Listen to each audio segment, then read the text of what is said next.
Bonjour à tous, bienvenue pour un nouvel épisode d'Handisport Go. Et oui, je suis aujourd'hui en kimono parce que je suis à la salle Saint-Géry, la section Handisport de Gradignan. Allez, je vous en dis pas plus, Bruno m'attend.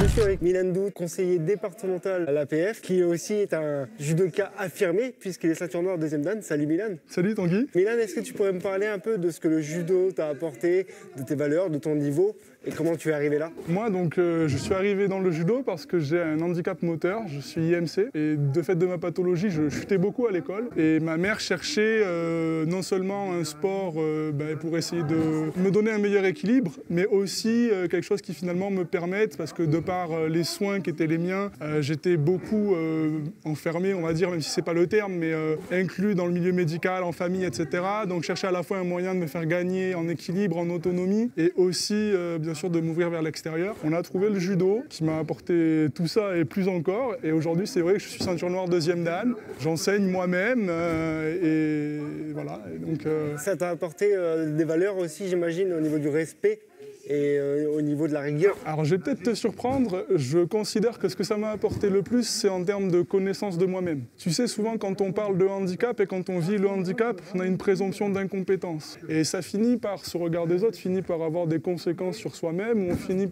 soi-même par se demander si on est capable de faire finalement. Et au travers d'une discipline comme celle-là, où il y a beaucoup d'entraide et finalement en termes de prospérité mutuelle, on se rend compte qu'on est capable de faire, on gagne en autonomie, on gagne en estime de soi. Et pour le quotidien, c'est vrai que ça apporte énormément, non seulement sur le plan du développement moteur, je l'ai évoqué, mais aussi en termes de développement de l'identité personnelle, j'en suis convaincu. Oui, puis le message, c'est de dire, c'est pas parce qu'on a un handicap qu'on ne peut pas pratiquer un sport de combat ou un sport type handisport. Justement, tu as tout à fait raison de l'évoquer, c'est-à-dire qu'ici ce soir, vous êtes donc au judo club Frédéric Lebrun de Gradignan, il est labellisé Handivalide.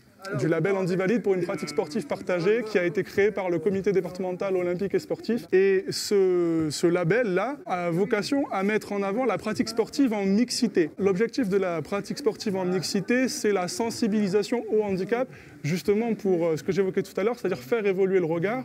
C'est-à-dire que le principe de fond, c'est de se dire que si on arrive à comprendre qu'une personne en situation de handicap peut pratiquer le sport, que ça soit le judo, la boxe, l'escrime, finalement, une fois passé le cap de certaines nécessaires adaptations, mais de la même façon qu'un valide, on va comprendre que le handicap, c'est pas quelque chose de menaçant, que la personne handicapée, c'est une personne qui est tout à fait capable, et ça a un intérêt, je dirais, en termes finalement in fine de cohésion sociale, parce que quand vous pratiquez le judo dans un club dans lequel vous avez une personne handicapée, peut-être que vous devenez un citoyen qui est beaucoup plus ouvert au handicap et que vous trouvez beaucoup moins normal d'avoir, par exemple, dans votre entreprise, un collègue à côté en situation de handicap. Donc grâce au judo, les jeunes ont pu s'inclure dans le milieu sportif, s'inclure dans le milieu professionnel. Dans la vie, ils ont pu apprendre par rapport à l'équilibre, par rapport à tout ça. Et je trouve que vous le faites très bien. Il faut continuer ainsi dans ce rôle qui est vraiment très important, l'insertion, la cohésion d'équipe à travers le sport. En tout cas, on essaye de leur donner toutes les armes, effectivement, à travers ce vecteur qu'est le sport pour qu'ils puissent s'inclure, comme tu le dis très justement. Allez Milan, maintenant montre-moi quelques prises, toi qui es ceinture noire deuxième dan, et surtout me fais pas mal. Eh bien c'est parti, avec grand plaisir, Hajime. Voilà, vas-y, c'est bien. Encore.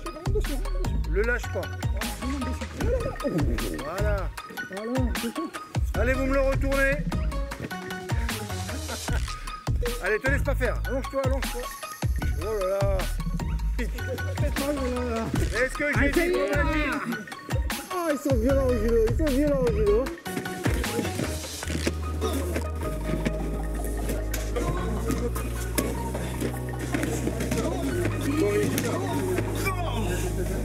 C'est physique le judo, et là je prends très cher. Il m'a cassé une côte, je crois.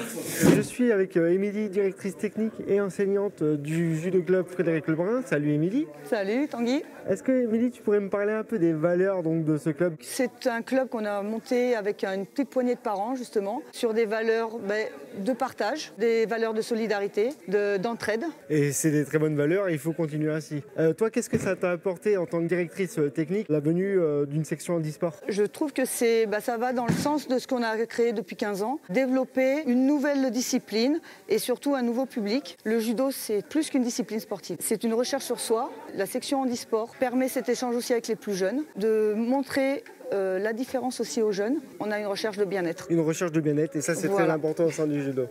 En tout cas, merci Émilie. Merci Tanguy, merci à vous. Merci beaucoup. pour votre venue qui est encore plus riche pour nous. Super. Voilà. Merci Émilie. Merci beaucoup. Bon, il est temps pour moi de quitter la salle Saint-Géry. Merci à tous les judokas de m'avoir accueilli. J'ai pris cher, mais c'était super sympa. Donc je vous dis à très bientôt pour un nouvel épisode d'Handisport Go. Activé